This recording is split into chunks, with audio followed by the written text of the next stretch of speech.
Good evening. Birmingham's bin strike could continue until Christmas. That's the warning from the union Unite, who say negotiations with the City Council over changes to pay and working conditions are slow.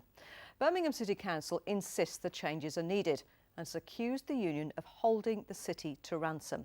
It's day 43 of the strike, and today industrial action was stepped up as bin collectors broke up their 3-hour stoppage into 1-hour blocks. And this means less time on the road collecting bins, leading to more rubbish on the streets and pest problems, including rats, as Sarah Bishop reports. Mum, there's another one. Hardly what you want to wake up to. But for Jake and his family from Quinton in Birmingham, it's the 4th rat this week. Smudge the cat is earning her keep during the long-running bin strike. It's getting to the point now where we're getting rats constantly outside the house, and it's just disgusting, and my mum's having to lock the cat flap.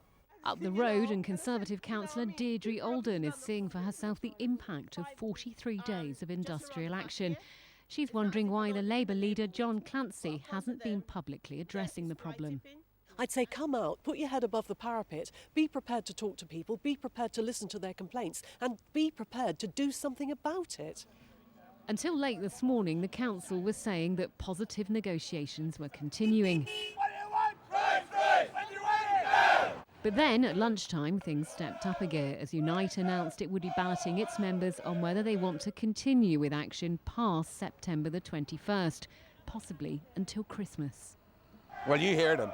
You hear them in respect of it. My members are resolved to continue this for as long as they have to. They don't want to. They want a resolution. They want to be clear in the streets. They're residents of this city. Their friends are residents of this city. Their families are residents of this city. They want to resolve this dispute. We're clearly very disappointed.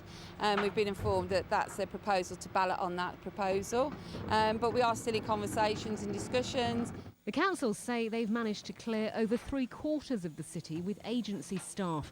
But with action stepping up today and binmen splitting their daily 3-hour stoppage into hour-long strikes, the pressure's on. After all, how much can a striking bin collector realistically do in a day? If you clock on for an early shift at 6 a.m, spend 20 minutes preparing the lorry and doing safety checks, you're then off out on the road, but are very soon turning around again to come back for strike action between 7 and 8. Add in a 15-minute coffee break at 9, which gives you just over an hour to do some work before the second hour of strike action between 10:30 and 11:30.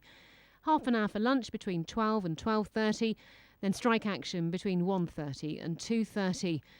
No wonder some binmen tell me they managed to clear just one road today.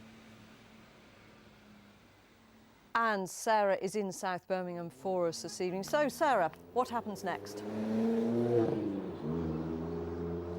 Well, binmen will be balloted for strike action next Thursday, the 19th of August, because, of course, the current strike that they're working out ends or is due to end on September the 22nd. So they'll be asked to vote in this ballot as to whether or not they want to continue industrial action after that date, which could, of course, as Unite said today, run right up until Christmas. Interestingly, that ballot ends on August the 31st. 3 days prior to that, the 28th of August, the binmen will be getting their first reduced salary pay packet. So, of course, this will be the first time they've noticed a real hit in their pockets. It will be coming just before the end of that ballot, before it comes to an end. So quite significant, I think. Sarah, is there the resolve amongst the waste workers to carry on with this industrial action? I think they are resolved. I think they're determined, they're united. Certainly some workers said to me on the picket line today, you know, we're prepared to take a hit here. Last year we went on holiday to the Canaries. This year it's Sutton Park. They are determined to hold firm. OK, Sarah Bishop, thank you for that. Well, tonight Birmingham City Council has written an open letter to residents apologising for the situation and explaining how they're tackling the problem. We'll have more on this in our late bulletin at 10:25 tonight. Controversial plans to